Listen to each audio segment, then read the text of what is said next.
మనిషి అంట తన స్వకీయమైన దురాశ చేత ఏడ్వబడి మరులు కొల్పబడి పాపము చేస్తాడంట. పాపము పరిపక్వమై ఏం చేస్తుంది? మరణాన్ని గణిద్దంట.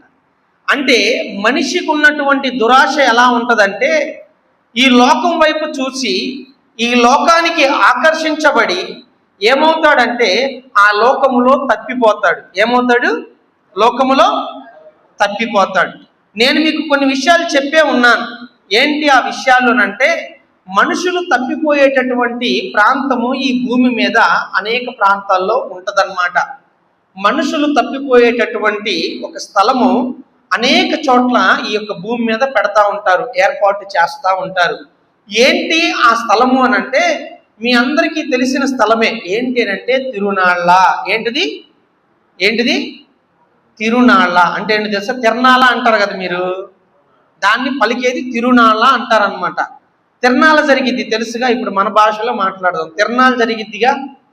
తిరణాల్లో ఏమేమి ఉంటాయి? చిన్నపిల్లల్ని ఆకర్షించుకోవడానికి వారికి సంబంధించినటువంటి వస్తువులు ఉంటాయి. పెద్దవాళ్ళని ఆకర్షించుకోవడానికి వారిని ఆకర్షించుకునేటటువంటి వస్తువులు ఉంటాయి. ఇప్పుడు పెద్దవాళ్ళేమో వాటి వైపు చూస్తూ చేతిలో ఉన్న పిల్లల్ని ఏం చేస్తారు? ఆదమర్చిపోయి వదిలిపెడతారు. పిల్లవాళ్ళేమో పిల్లలకి ఆకర్షించినటువంటి వస్తువుల వైపు చూస్తూ తల్లి చెయ్యి విడిచిపెట్టినా కానీ గుర్తు తెలియక దాన్ని అర్థం చేసుకోక ఏమైపోతారు? తప్పిపోతా ఉంటారు. ఇలా తప్పిపోయిన వారందరి కోసం తిరణాలలో ఒక కేంద్రం ఉంటుంది. ఏ కేంద్రం అది చెప్పండి?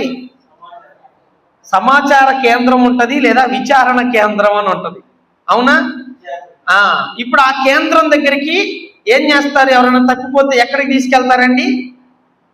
చెప్పండి మీరు. సమాచార కేంద్రం, విచారణ కేంద్రం దగ్గరికి తీసుకెళ్లి అనౌన్స్మెంట్ చేపిస్తారు. ఇదిగో పలానా పిల్లవాడు తప్పిపోయాడు, పలానా తల్లిదండ్రంట, వాళ్ళ పేరు ఇదంట. అర్థమైందా? ఈ విధంగా తిరణాల్లో ఏం జరిగిద్దంటే మనుషులు అందరూ తప్పిపోతారు. చిన్నవాళ్ళ దగ్గర నుంచి పెద్దోళ్ళ దాకా అందరూ తప్పిపోతారు.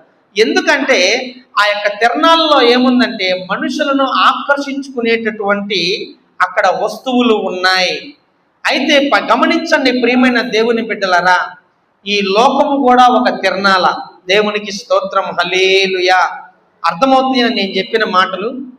ఈ లోకము కూడా ఒక తిరణాల. ఈ తిరణాల ఈ లోకములో ఏముంటదంట? మనుషుల్ని ఆకర్షించడానికి, పెద్దవారైనటువంటి మనుషుల్ని ఆకర్షించడానికి, చిన్నవారైనటువంటి మనుషుల్ని ఆకర్షించి వారు ఉన్నటువంటి మార్గంలో నుంచి వారిని తప్పించి